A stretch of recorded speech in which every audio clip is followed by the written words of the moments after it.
بسم اللہ الرحمن الرحیم الحمدللہ والصلاة والسلام علی رسول اللہ صلی اللہ علیہ وسلم اما بعد۔ محترم ناظرین و سامعین، السلام علیکم ورحمۃ اللہ وبرکاتہ۔ رمضان کے مبارک مہینے میں اللہ کے رسول صلی اللہ علیہ وسلم کی احادیث کا درس اور مذاکرہ چل رہا ہے۔ ریاض الصالحین کتاب ہے، یحییٰ بن شرف النووی رحمۃ اللہ علیہ اس کے مصنف ہے، اور اس کا 6واں باب ہے باب التقوی، تقوی کا باب۔ تقوی کسے کہتے ہیں؟ تقوی کے لغوی معنی ڈکشنری میں اس کے معنی تو آتے ہیں ڈرنا، لیکن محض اللہ سے ڈرنے کو تقوی نہیں کہتے ہیں۔ تقوی کا مفہوم اور مطلب اس سے بہت اونچا ہے، بہت وسیع ہے۔ وہ کیا ہے کہ تقوی کے معنی آتے ہیں اللہ کے احکامات کی پابندی کرنا، گناہوں سے بچنا، اور اللہ کو ناراض کرنے سے اپنے آپ کو بچانا۔ یہ پورا کے پورا تقوی۔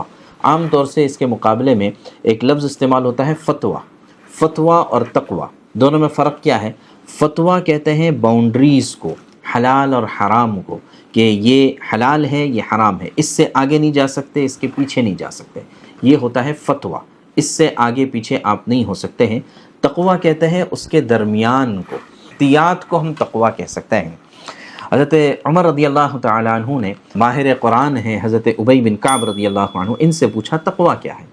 فرمایا امیر المومنین، کبھی آپ ایسے راستے پر چلے ہیں کہ جو بہت تنگ ہو اور دونوں طرف خاردار درخت ہو، کانٹے دار درخت ہو، وہاں سے آپ کبھی چلے ہیں؟ کہاں؟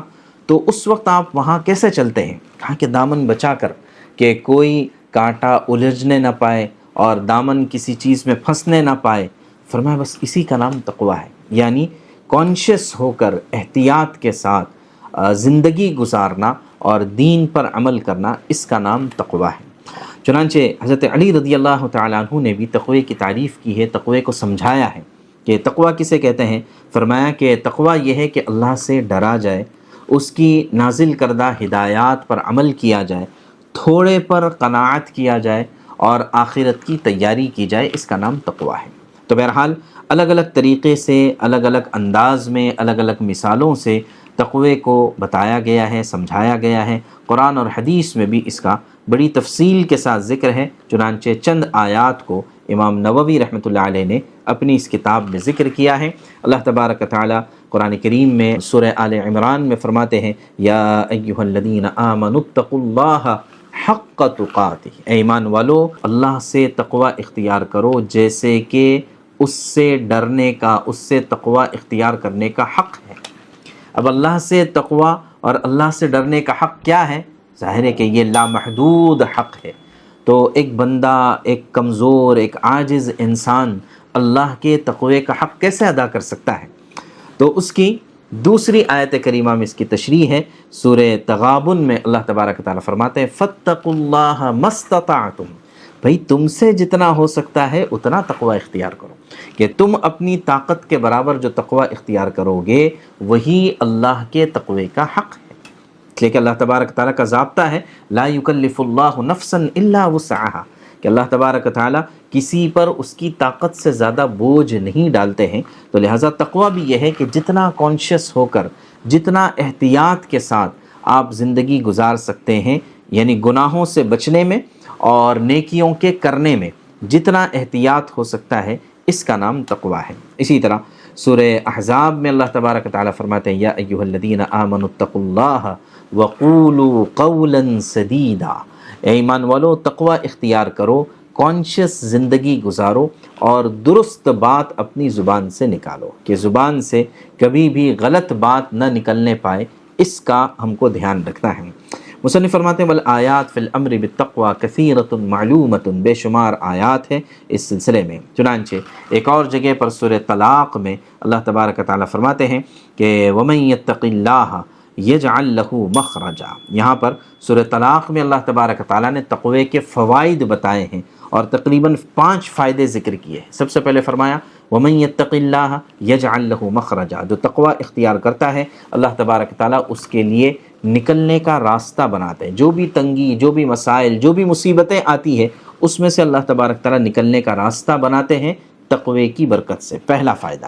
دوسرا فائدہ اللہ تبارک تعالیٰ نے فرمایا وَيَرْزُقُهُ مِنْ حَيْثُ لَا يَحْتَسِبُ، تقوی کی برکت سے اللہ تبارک تعالیٰ ایسی جگہ سے روزی کا انتظام فرماتے ہیں جہاں پر اس کا وہم و گمان بھی نہیں ہوتا۔ ایسے جگہ سے اللہ تعالیٰ روزی اور رزق دے دیتے ہیں۔ آدمی سب سے زیادہ رزق کے لیے پریشان ہوتا ہے دنیا میں، اور اللہ کہہ رہے ہیں کہ تقوی کی برکت سے ایسی جگہ سے عطا فرما دیں گے کہ تمہارا وہم و گمان بھی نہیں ہوگا۔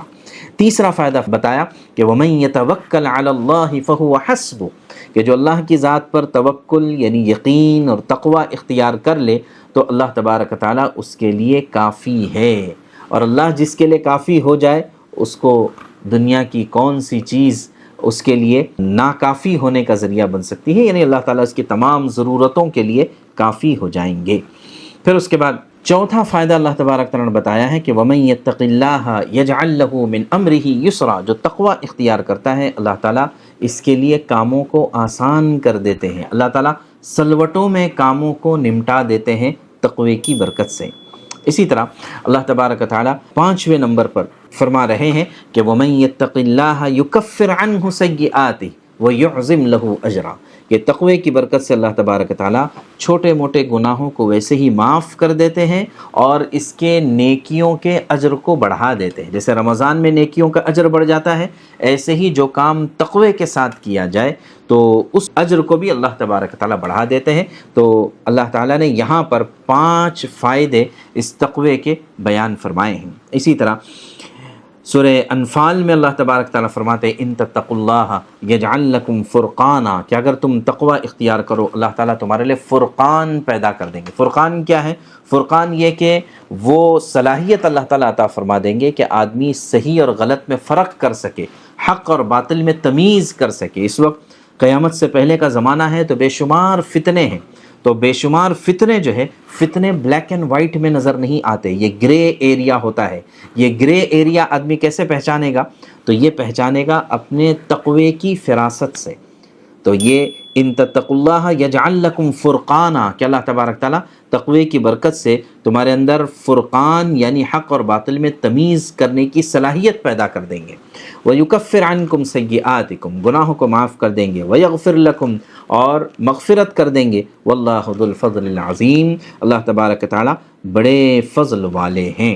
یہ آیات کے بعد اب احادیث کی طرف آتے ہیں۔ پہلی حدیث ہے، حضرت ابو ہریرہ رضی اللہ تعالیٰ عنہ فرماتے ہیں کہ اللہ کے رسول صلی اللہ علیہ وسلم سے پوچھا گیا کہ من اکرم الناس، لوگوں میں سب سے زیادہ عزت اور شرافت والا کون شخص ہے؟ حضور نے فرمایا اتقاہم، جو لوگوں میں سب سے زیادہ تقوی والا ہے وہ اللہ کے نزدیک سب سے زیادہ عزت والا، شرافت والا۔ یہ بات تو قرآن نے کہی ہے کہ ان اکرمکم عند اللہ اتقاکم، کہ آدمی اپنی نسل سے، اپنے مال سے، اپنی دولت سے، اپنی جائیداد سے، اپنے عہدے سے بڑا نہیں ہوتا ہے، اپنے رنگ سے بڑا نہیں ہوتا ہے، بلکہ اپنے تقوی سے اللہ کے نزدیک بڑا سمجھا جاتا ہے۔ تو سوال کرنے والوں نے کہا کہ لیس عن ھذا نسألک، اللہ کے رسول نہیں، تقوی والی بات نہیں پوچھ رہے، ہم نسب اور نسل کے اعتبار سے پوچھ رہے ہیں کہ سب سے زیادہ شرافت والا اور سب سے زیادہ قابل اکرام نسل کے اعتبار سے کون ہے؟ تو فرمایا کہ یوسف علیہ السلام، نبی اللہ ابن نبی اللہ ابن نبی اللہ ابن خلیل اللہ، کہ جو ہے یوسف علیہ السلام خود نبی، ان کے باپ یعقوب علیہ السلام خود نبی، ان کے باپ اسحاق علیہ السلام خود نبی، اور ان کے باپ ابراہیم علیہ السلام جو اللہ کے خلیل اور دوست ہیں یہ بھی نبی۔ تو دنیا میں اور انسانیت میں سب سے زیادہ شرافت والی کوئی سلسلہ ہے تو وہ یہ نبیوں والا سلسلہ ہے۔ تو انہوں نے کہا نہیں اللہ کے رسول نہیں، ہم جو ہے نسل کے بارے میں بھی نہیں پوچھ رہے۔ تو پھر کہا کس چیز کے بارے میں پوچھ رہے ہیں؟ تو حضور نے کہا کہ فعن معادن العرب تسألونی، کیا تم عربوں میں پوچھنا چاہ رہے ہو؟ پوری انسانیت میں نہیں، عربوں میں پوچھنا چاہ رہے ہو کہ عربوں میں سب سے زیادہ شرافت کے قابل کون ہے؟ تو چونکہ زمانہ جاہلیت میں قبائلی نظام تھا تو قریش کا سب سے بڑا سٹیٹس تھا، سب سے بڑا ان کا عہدہ سمجھا جاتا تھا۔ تو کہا کہ اس کے بارے میں پوچھنا چاہتے ہو؟ فرمایا کہ ہاں۔ تو فرمایا کہ خیارہم فی الجاہلیت خیارہم فی الاسلام اذا فقہوا، کہ جو زمانہ جاہلیت میں عزت و شرافت والے لوگ تھے اسلام میں بھی وہی لوگ ہوں گے، صرف شرط یہ ہے کہ وہ دین کو سمجھنے والے، اسلام کو جاننے والے بن جائیں، تو پھر ان کا وہی سٹیٹس باقی رہے گا جو زمانہ جاہلیت میں اور اسلام لانے سے پہلے تھا۔ دوسری حدیث ہے حضرت ابو سعید خدری رضی اللہ تعالیٰ عنہ، اللہ کے نبی صلی اللہ علیہ وسلم سے نقل کرتے ہیں کہ اللہ کے رسول صلی اللہ علیہ وسلم نے فرمایا کہ ان الدنیا حلوۃ خضرہ، کہ دنیا میٹھی ہے، سبز ہے، یعنی دکھنے میں بڑی خوشنما ہے، اور آدمی جب دنیا میں دل لگاتا ہے تو دنیا کی چمک دمک، دنیا کی رونق اور دنیا کی ٹیکنالوجی اور دنیا کا جو ہے ڈیولپمنٹ، یہ سب چیزیں بہت آنکھوں کو بھاتا ہے، دل کو پسند آتا ہے۔ وَإِنَّ اللَّهَ مُسْتَخْلِفُكُمْ فِيهَا فَيَنْظُرُ كَيْفَ تَعْمَلُونَ، اور اللہ تبارک تعالیٰ تم کو اس امتحان میں ڈال کر دیکھنا چاہتے ہیں کہ تم دنیا ہی میں دل لگاتے ہو یا دنیا میں رہ کر آخرت کی تیاری کرتے ہو۔ تو لہٰذا دنیا میں رہتے ہوئے دو چیزیں سب سے زیادہ ڈرنے کی ہے۔ ایک فرمایا فَاتَّقُوا الدُّنْيَا، ایک تو خود دنیا سے ڈرو کہ دنیا پوری زیب و زینت کے ساتھ، پوری مزین ہو کر، تیار ہو کر، دلہن بن کر تمہارے سامنے روز آئے گی، روز پیش ہوگی، تو تم اس دنیا کے گرویدہ ہو جاتے ہو یا رب کو راضی کرنے کے لیے آخرت کی تیاری میں لگ جاتے ہو۔ اور دوسرے نمبر پر فرمایا واتقوا النساء، اور عورتوں کے فتنے سے بچو۔ فإن اول فتنة بنی اسرائیل كانت فی النساء، کہ بنی اسرائیل میں سب سے بڑا فتنہ جو آیا، سب سے پہلا فتنہ جو آیا وہ عورتوں کا فتنہ آیا، یعنی عورتوں کے ذریعے بے حیائی اور بدکاری کا فتنہ، مردوں کو اپنے اندر جھانسے میں ڈالنے کا فتنہ، کہ جو اس وقت سارا انٹرٹینمنٹ انڈسٹری جو کر رہی ہے وہ یہی چیز ہے۔ فرمایا کہ دنیا سے بچو اور یہ بدکار عورتوں سے بچو۔ اس میں نیک عورت مراد نہیں ہے، نیک عورت کے بارے میں تو صاف کہہ دیا کہ خیر متاع الدنیا المرأة الصالحہ، کہ دنیا کی سب سے قیمتی چیز اگر کوئی ہے تو وہ نیک عورت ہے۔ تو یہاں پر جو عورتوں کی فتنوں سے ڈرایا گیا ہے وہ بدکار اور فحاش عورتوں سے ڈرایا گیا ہے، بے حیا عورتوں سے ڈرایا گیا ہے۔ تیسرے نمبر پر ابن مسعود رضی اللہ تعالیٰ عنہ فرماتے ہیں اللہ کے رسول صلی اللہ علیہ وسلم کا ارشاد ہے، آپ یہ دعا مانگا کرتے تھے، اللہم انی اسألک الہدی والتقی والعفاف والغنی، کہ اللہ میں تجھ سے ہدایت کا سوال کرتا ہوں، تقوی کا سوال کرتا ہوں، اور عفت اور عصمت کا سوال کرتا ہوں، اور مالداری کا سوال کرتا ہوں، بے نیازی کا سوال کرتا ہوں، کہ اپنے علاوہ کسی کا اللہ ہم کو محتاج نہ بنائے۔ بہت جامع دعا ہے، ضرور بے ضرور آدمی کو اس دعا کا اہتمام کرنا چاہیے۔ چوتھی حدیث ہے، اس میں عدی بن حاتم طائی، حاتم طائی جو مشہور سخی گزرے ہیں عرب میں، ان کے بیٹے ہیں، وہ فرماتے ہیں کہ میں نے اللہ کے رسول صلی اللہ علیہ وسلم سے بات سنی ہے کہ من حلف علی یمین ثم رآ اتقى للہ منہا فلیأت التقوی، ایک آدمی نے کوئی قسم کھا لی اور قسم کھانے کے بعد اب وہ دیکھتا ہے کہ اس قسم پر عمل کرنے سے زیادہ بہتر کوئی اور دوسری چیز ہے تو اسی کا نام تقوی ہے۔ کہا کہ آپ اس تقوی پر عمل کر دیجئے، اپنی قسم کو چھوڑ دیجئے، یعنی اس کا کفارہ ادا کر دیجئے، لیکن تقوی کو نہ چھوڑیں۔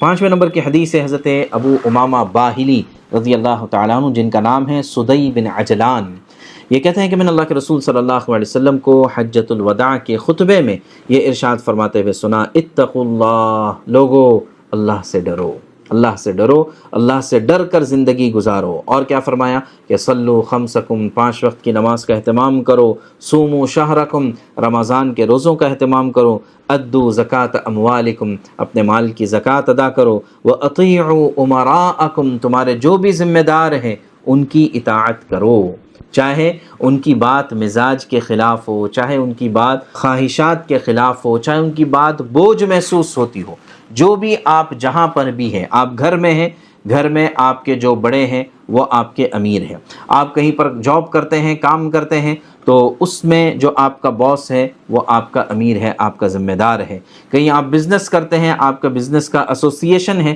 اس میں جو ذمہ دار ہے، آپ حکومت کے ماتحتی میں رہتے ہیں، حکومت کے جو امیر ہے، جو ذمہ دار ہے، ان کی اطاعت کرو۔ گورنمنٹ کے لاز کو بھی پورا کرنا یہ شریعت کا حصہ ہے، اسلام اور دین کیا حکم ہے، تو یہ ہے اطیعوا امراءکم، جو بھی تمہارے جس قسم کے دین کے دنیا کے ذمہ دار ہے، امیر ہے، ان کی اطاعت کرو، تو کیا ہوگا؟ تدخلوا جنت ربکم، کہ اس کی برکت سے تم اپنے رب کی جنت میں داخل ہو جاؤ گے، یعنی داخلہ آسان ہو جائے گا۔